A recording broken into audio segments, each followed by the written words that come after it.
El representante permanente de Rusia ante la ONU afirma que la llamada contraofensiva de Ucrania puede considerarse finalizada. Destaca que las fuerzas rusas tomaron la iniciativa en casi todo el frente. Desde hace varios días, las tropas rusas empezaron los combates activos en casi toda la línea del frente, así que la llamada contraofensiva ucraniana ya puede darse por formalmente terminada. Su coste, desgraciadamente, fue decenas de miles de personas reclutadas por el régimen de Kiev, la mayoría de las cuales no querían luchar. Tuvieron suerte los que consiguieron rendirse y quedaron con vida. También, el coste fue centenares de piezas de armamento occidental. No hubo éxito por parte del régimen de Kiev durante esos 4 meses. Sin embargo, nuestros socios occidentales, en vez de ponerle fin a esta masacre, continúan entregándole armas como drogos a un drogadicto.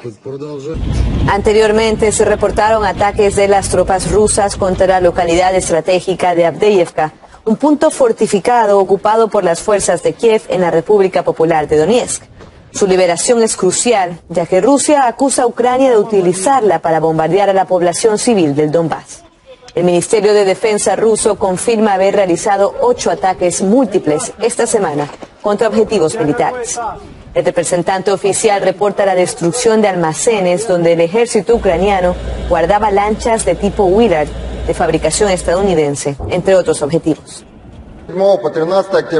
Durante el periodo del 7 al 13 de octubre del presente año, las Fuerzas Armadas de la Federación de Rusia llevaron a cabo 8 ataques múltiples con sistemas de misiles tácticos operativos Iskander-M y vehículos aéreos no tripulados. Fueron alcanzados almacenes de misiles y artillería y equipo técnico militar, talleres de empresas que producen y almacenan armas y equipo militar, así como centros de alojamiento para militares ucranianos, nacionalistas y mercenarios extranjeros. Como resultado de los ataques fueron destruidos un almacén de lanchas tipo Willard fabricadas en Estados Unidos, un almacén de artillería perteneciente al grupo conjunto de tropas de las Fuerzas Armadas de Ucrania Gerson, un almacén de equipo militar en el astillero Dunay Sudoservice en la ciudad de Ilyichovsk, provincia de Odessa, así como una base de almacenamiento de combustibles y lubricantes en el aeródromo Uman en la provincia de Cherkasy.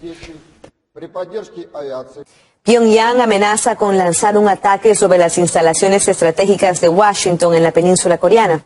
Esto ocurre luego del despliegue de un portaaviones estadounidense en medio de su ejercicio naval con Corea del Sur y Japón. Corea del Norte considera una provocación militar el constante traslado de diversas armas estratégicas por parte de Estados Unidos a la región. Además, Pyongyang acusa a Washington y a sus aliados de intentos de desencadenar una guerra nuclear. Por su parte, los participantes de las maniobras con Estados Unidos afirman que el objetivo principal de los ensayos es ejercer acciones de protección en medio de las pruebas de misiles por Corea del Norte. Como políticamente motivada, califica la representante oficial del Ministerio de Relaciones Exteriores de Rusia, María Zaharova, la decisión de suspender la membresía del país eslavo en el Comité Olímpico Internacional. Añadió que este tipo de decisiones de los funcionarios del Comité Olímpico son impuestas desde Washington y corroen el deporte mundial. Señala que la segregación por nacionalidad infringe los derechos humanos básicos. Además, la funcionaria afirma que se continuarán utilizando los instrumentos legales para defender a los atletas rusos. La decisión del organismo deportivo internacional aparece después de que Rusia incluyó a los consejos olímpicos de la República Popular de Donetsk, de Lugansk, de la provincia de Zaporozhye y la de Gerson dentro de su organización a nivel federal. Ocurre luego de que los correspondientes territorios pasaran a formar parte de Rusia tras los referéndums realizados entre la población local. Indignación generalizada por la orden de Israel de que la población de la Franja de Gaza abandone la parte norte del enclave ante la anunciada operación terrestre. Las tropas dieron hasta la medianoche a todos los residentes y empleados de la ONU para que se trasladen al sur. En la zona se encuentran más de 1 millón de personas. La ONU alerta de consecuencias catastróficas e insta a Israel a reconsiderarlo. La Organización Mundial de la Salud informa que resulta imposible evacuar a los pacientes con heridas graves en Gaza, lo que significa una sentencia de muerte. Hamás insta a la población a ignorar la alerta y la llama una falsa propaganda. El número de fallecidos de ambos lados supera los 3.000. El presidente de Rusia, Vladimir Putin, alerta de las consecuencias devastadoras del desplazamiento de los palestinos. Advierte de que las intenciones de Israel traerán consigo víctimas inaceptables.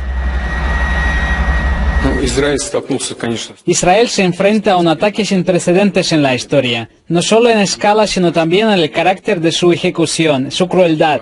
Hay que llamar las cosas por su nombre. Israel responde a gran escala y también con métodos bastante crueles. Por supuesto, entendemos la lógica de los acontecimientos, pero a pesar de toda la dureza de ambas partes, sigo creyendo que, por supuesto, debemos pensar en la población civil. En el caso de la Franja de Gaza, se pueden tomar medidas militares y no militares del mismo tipo que se tomaron durante el asedio de Leningrado durante la Segunda Guerra Mundial, pero entendemos de qué se trata y lo consideramos inaceptable. Hamás proclama esta jornada como el Día de la Ira y llamó a los países árabes a unirse en la lucha contra Israel. En varias naciones de la región se registran masivas protestas contra las acciones de Tel Aviv. Jordania desplegó en la frontera con Israel varios vehículos militares. La policía usó gases lacrimógenos para dispersar a los manifestantes que salieron desde la capital. En Bagdad, Irak, hubo también una movilización masiva. Miles de personas salieron a las calles en apoyo a Gaza y quemaron banderas de Israel.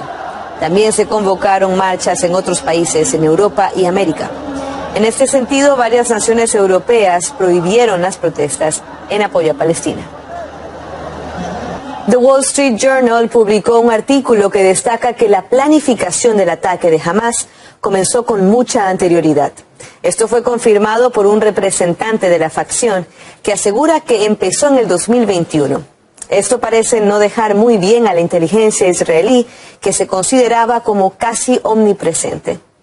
En Washington tampoco esperaban este desenlace, teniendo en cuenta las palabras del asesor de seguridad de la Casa Blanca, que dijo que la situación en Oriente Medio estaba tranquila. Se jacta tanto Estados Unidos como Israel de tener pues estos servicios de inteligencia muy avanzados, de saber dónde se encuentra todo y cómo van las cosas, pero parecerá aquí en este escenario fue diferente. Vemos esta publicación de Wall Street Journal donde dice: los militares de Hamás tenían mapas detallados de ciudades israelíes, bases militares y rutas de infiltración. Toda esta información dicen que se le encontraron a gente que obviamente pertenece a Hamás, que murió y que tenían todos estos datos. También fue confirmado posterior por un portavoz de Hamás, ¿no? Entonces se tenía todo esto planeado de tiempo atrás. ¿Qué dicen desde Israel? Que eso es importante decirlo. Fracaso de los servicios de inteligencia de Israel. Bueno, acá tenemos las declaraciones del jefe del Estado Mayor de las Fuerzas de la Defensa. Dice: no cumplimos con la responsabilidad de proteger la seguridad de los ciudadanos. Y también los medios se preguntan, bueno, ¿y Estados Unidos qué? ¿No preveía que esto podía pasar? Bueno, pues obviamente la pregunta está en el aire y hay respuestas. ¿Cómo es posible que Israel y que Estados Unidos se perdieran de lo que jamás estaba planeando? Desde Estados Unidos dicen es que no los estábamos siguiendo. Pero también, más allá de esto, habla el asesor de Seguridad Nacional de la Casa Blanca y dice lo siguiente. Oriente Medio está ahora más tranquilo que 2 décadas atrás. Aún quedan retos: el programa nuclear de Irán, las tensiones entre los israelíes y los palestinos. Pero el tiempo que tengo que dedicar a las crisis y los conflictos en Oriente Medio hoy, comparado con cualquiera de mis predecesores desde el 11 de septiembre del 2001, es significativamente menor. Y ahora también hay otros casos donde se habla de este fracaso de la inteligencia estadounidense. Sí, no ha sido la primera vez, hay que buscarle un poquito en la historia, otros escenarios, otras caras, otras naciones, y tenemos justo este informe reciente del 2023, donde dice desde la Casa Blanca que a principios del 2021 la inteligencia y los militares estaban de acuerdo en que las Fuerzas Armadas de Afganistán serían capaces de defender el país y la capital. Este es otro ejemplo de que también se les fue de las manos. Nos vamos más atrás en la historia y llegamos a cuando estaba Barack Obama de presidente 2014 y dice, sin duda, el avance del Estado Islámico ha sido más rápido que las estimaciones de la inteligencia y obviamente muchos periodistas o medios occidentales en su momento y en diferentes partes se preguntaban, bueno, ¿qué pasó con Estados Unidos? Que no actuó de una manera pronta y rápida y ahora parece que es igual. Y que por qué hay tanta diferencia entre lo que se promete y lo que realmente sucede. Estados Unidos cree que tiene todo bajo control y que esto provoca fracasos en los conflictos bélicos de sus aliados. Añade que no existen servicios de inteligencia infalibles. El problema es en principio en creer que existen servicios de inteligencia indefectibles. La soberbia occidental habitualmente cree que tiene todo controlado y quedó demostrado en muchas oportunidades como las que comentamos recién que no existe inviolabilidad. Es decir, todas las organizaciones militares y de inteligencia tienen una brecha en algún momento donde pueda filtrarse alguna operación del enemigo. Y esto es lo que ha sucedido claramente en Israel, que genera indudablemente a nivel global una situación de conflicto gravísimo, sobre todo por la pérdida de vidas civiles que se están evidenciando en el terreno bélico. El máximo responsable de la guerra en Medio Oriente es Estados Unidos, que ha sido la única potencia que ha impedido una conferencia internacional para instalar lo que se debía instalar hace décadas, que es un país pleno de soberanía llamado Palestina.